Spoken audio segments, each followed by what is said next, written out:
Hey guys, Freddie Hellman here, and today I want to talk about It Chapter 2. So, I went to go see It Chapter 2 last night with my family, and I personally believe it was probably one of the best horror movies I've seen. Now, I'm not a screen critic. There's a lot of things I have, noticed with the movie that I was kind of like, that's a bit weird or whatever. I saw its flaws and I still love the movie. I loved the first movie. I thought it was amazing, and I think this one is just as good. Um, but I knew just from the very first part of the movie that there's going to be some issues with the LGBTQ community. And I just wanted to say I think the death of one of the gay people in that gay couple at the beginning was necessary.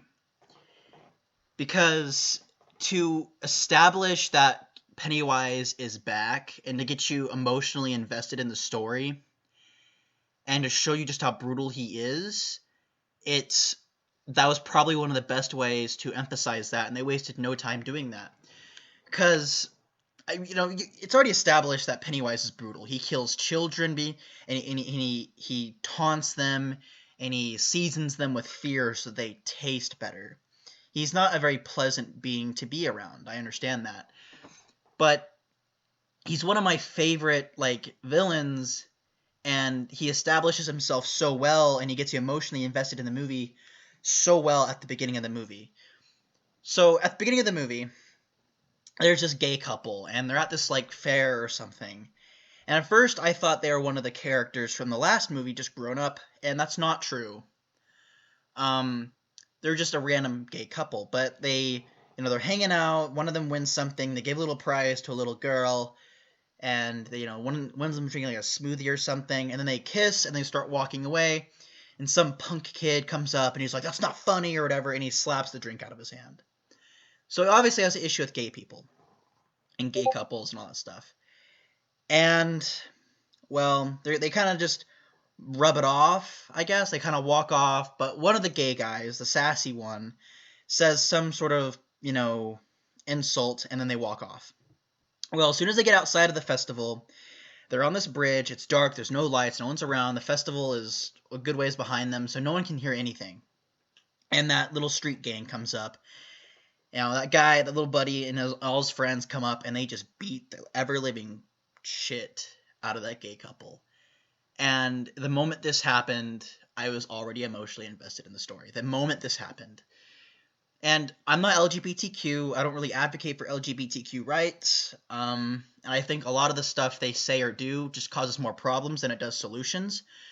But I think this part of the movie was necessary, despite the salt in the wound, I guess, because it really establishes the idea of human cruelty and all that stuff. And I think everyone should be treated fairly. Even if you disagree with someone, I don't think anyone should just be beat up and thrown over a bridge. But that's what happened. And it's because I care so much about this subject of equality that it made me emotionally invested in the story, and that's what made me care. I was angry just watching this happen because they beat him so much. He was bleeding, his nose was probably broken, he probably need facial surgery or something. And then they straight up threw him in the river. I thought they'd stop there, but no, they threw him in the river. And that was what hooked me into the movie. Now, the next part of this scene is when the guy is swimming through the river and you get glimpses of Pennywise on the beach. And it's when the other guy gets released from the gang and he comes down to the riverside, and he sees Pennywise with his lover. And that's when, Pennywise does his snake thing and his mouth unhinges, and there's all these teeth, and they just bite into this guy, and he's obviously dead. Or not dead, but he's going to be done for within the next minutes. Because Pennywise, straight up, you see him, because before, you see him, bite into people, but you don't really see the damage he's doing. Or he's killing them. The only real indication of how much damage he's doing is when he, bit off Georgie's arm in the first movie. But in this movie, you really see how much damage and how cruel he really is, because he bites into this guy's left breast, and he straight up rips out a chunk, and he straight up chews on it for a sec before swallowing it, just like a zombie out of a zombie movie. It's brutal. And that this straight up establishes just how terrible he really is. Now, I'm going to bring up a picture of Pennywise, and if you don't like spoilers, then, don't watch this part. But, I mean, I should have said that before. I'm also not I'm not a movie critic or anything. I'm just putting in my worthless 2 cents, mind you. So there's a particular scene right here. And it's when, okay, so Bill, the main protagonist, the older brother of Georgie from the first movie, he figures out that Pennywise is not only manipulating people, like he's manipulating the bully, and he's manipulating like dead bodies and stuff. We'll talk about that in a minute. But he's trying to get his way, and he finds a target, and this is established not long after they return to Derry, because Bill was in this, he's at the drain where Georgie died, and he's like screaming or whatever at the drain, and Pennywise tricks him and grabs his arm, and he escapes, and he's all angry and he's all puffed up and he's all scared or whatever. And this kid walks by, and then he goes up to the kid and he starts screaming at the kid, you need to move, you need to get out of Derry, don't ever come back, blah blah blah blah, tell your parents, yada yada yada. And he's like, if you hear voices especially, you need to stay away from this drain. And the kid's like, I hear voices. And then, Bill's like, what? And he says, oh, I hear voices. I hear them in my storm drain or my shower drain or whatever. And then the kid like walks off, and then Bill's like screams at him, oh, be careful. Well, he finds out later, like it kind of clicks, that, oh, Pennywise is obviously after this kid. So he goes up to another fair or like a fair, like a circus thing, and he finds the kid going into this weird like horror thing. It's got like the hallway of mirrors and all that stuff. And he's trying to find this kid, and he's going through these tight spaces, and he's running into mirrors, and eventually he finds this kid. And he goes up to this see-through window, and he's banging on it, and the kid turns around, and the kid's like, what the hell's wrong with you? You're creepy. Get away from me, yada, yada, yada. And then that's when it appears. That's when Pennywise pops up behind another panel of glass behind the kid. And Bill sees this, and he freaks out. And the kid turns around, he sees this, he freaks out. And Pennywise says something, Bill says something. Bill's like, take me, don't kill the kid. But Pennywise doesn't listen. And Pennywise, like some sort of weird, like, circus attraction or something, he starts rocking back and forth like some sort of toy, but he's banging his head against the glass, and that's what you're seeing right now. He's banging his head against the glass, and he keeps doing it over and over and over, and eventually the glass starts to break. And Bill's freaking out, and he's trying to break the glass, he's trying to rescue the kid, but he can't do it. He's not making anything. He's not making any headway. And eventually Pennywise breaks the glass, and it's horrifying because it's at this picture right here. Pennywise gets to within one hit of breaking the glass, and he stops, looks at the kid just like this, and he smiles exactly like this. This is the exact scene, the exact picture. His teeth are just like this, and that's when you know this kid's dead. Because that's when he breaks through the glass, and in one fluid motion of breaking the glass, that kid is red mist. He is just fruit punch all over the window. That poor kid. And that really spoke to me because it's kind of like, it shows the cruelty. Because in all the other movies, in the other movie, you don't really see that much gore. You see dead bodies, and you see, obviously, okay, you do see a decent amount of gore. But this is really intense.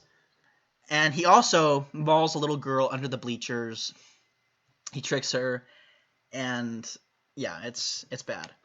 It's hard for me to kind of wrap my head around this movie, I guess, because I guess the basic premise of the story is kind of like an RPG quest thing, because Mike calls them, the quest giver, and he's kind of like, come back to Derry, we need to stop Pennywise again. Well, he doesn't really say that, he just says, come back to Derry. Everyone comes back to Derry, and he's like, you must remember, and then, everyone tries to remember, but then he's like, you need to get your own artifact. So everyone goes on their own little quest, gets an artifact, and they kind of have to fight with their inner demons, I guess, and they experience these really creepy things, but they all get their artifact per se, and the black guy, he's like, okay, we must do this. He knows, he's been doing research for the last 27 years, he knows everything, he knows what to do, yada, yada, yada.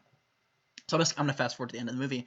So they get to the end of the movie, and, they try to, like, do this ritual thing, it doesn't work, Pennywise escapes, and he turns into this giant spider, and he's chasing them around, and Richie comes out and he tries to rescue his friends, and he throws a rock at Pennywise, and it's one of the most satisfying things ever when his jaws are unhinging. He's about to rip someone into shreds and turn him into fruit punch, and then he throws a rock and it completely destroys everything. It destroys the momentum. And he turns to Richie, and Richie says some line. It's the usual cringy line like "focus on me, mother effer" or something like that. It's the usual one-liner that's really cringy. But he doesn't even finish his one-liner before Pennywise straight up his jaw opens up and the deadlights come out and he starts flying and floating in the air and all that stuff. And then Eddie, who's been like the scaredest person in the entire movie, comes up with like this little like spear thing. He straight up throws that thing, he yeets it, and it goes right into Pennywise's mouth and it hits the deadlights or something. And Pennywise falls back and he's like, "Oh, I'm wounded" or whatever, and then he falls on like a spike thing and he starts shrinking and stuff. And then he's like dying or whatever, and then Eddie comes up to Richie and he's like trying to wake him up, and he's like, "I did it, I beat him, I killed him, yada yada yada." And you know what's gonna happen. This always happens in every single horror movie, and suddenly he gets stabbed from behind and Eddie's a dead guy. So again, people have to fight through their inner demons as they're trying to run away from him and stuff. This weird love triangle thing finally comes to an end. The love triangle between Fat Boy and Bill, and Beverly, and that weird love triangle finally comes to an end. But at the end of the movie, they finally defeat Pennywise, and I just remember thinking, like, after they beat him, like, he's gonna come back. He's gonna come back. He always comes back. And I think it might end here, but I also feel like, seeing as how this franchise was like, seeing as how a lot of Stephen King's books get turned into movies and they're so popular and all that stuff, I'm willing to bet you they're not done with this franchise or this series, and they're going to milk it. And you're going to say, well, they can't make a third movie. Pennywise is dead. Well, maybe they're going to bring back another villain, and it's like Pennywise's offspring. Or maybe they're going to do like a Pennywise origin story. Who knows? But I'm willing to bet you it's not going to end here, and it's going to keep on going. But I think the movie was great. I mean, I had my problems with it. It kind of, like, this whole kind of plot points sort of felt cookie cutter with the whole, like, you must find your artifact, Like, I played enough video games to know, yeah, I'm good. It's a bit eh. But I thought the movie was good. I was scared through all of it, and I was on the edge of my seat the entire time. I was engaged. There's not a single moment when I thought, when does this movie, like, how, like, when does, like, I mean, I thought, like, when, like, how long is it? But there's never, like, a moment when I thought, like, this is too long, ended already, I enjoyed every last bit of it, and I think this was better than the first one. I think it built upon it, because you find out more about Pennywise's origins, or at the very least, it gives you some food for thought. It builds upon the inner demons of our main characters, and you get attached, even more attached to these characters. And, it kind of sucks to see Eddie die, because you're thinking, he was not a bad character. I really liked him. So, you get attached to these characters, you learn more about Pennywise, and the lore is expanded, and it plays upon, some good funny scenes. Some of them are kind of reused. Like, there's one scene when Eddie and Richie come across, like, the three doors, not scary at all, scary, very scary. They come across that trope again. I thought that was funny, though. Other people might disagree. They might think it's reused. I thought that was funny, though. And but anyways, my whole point is, I think that scene with the LGBTQ guy getting killed, I mean, even if you hate the whole movie, I think that was probably the best way to start the movie. Because it got me emotionally involved. Because even if I didn't know the characters, I felt like, this is messed up. I don't care how different you are from me. No one deserves to get beat up and thrown off a bridge. And it served to get you emotionally invested. Maybe angry, but it served to get you in the movie. And then it killed him. So you're even more angry, and then you realize also just how cruel Pennywise is. Like, he doesn't just eat someone. He, like, straight up rips chunks out of them with his, like shark teeth mouth, So I think that scene with Aiden or whatever his face, whatever the gay guy who got thrown off the bridge, I think that was the best way to start Pennywise. Changed my mind. Anyways, if you like the video, I know my audio quality is bad. I know my video editing skills are pretty bad, but if you liked the video, please, comment, subscribe, like, whatever. I am Pretty Helminth, and I'll see you next time.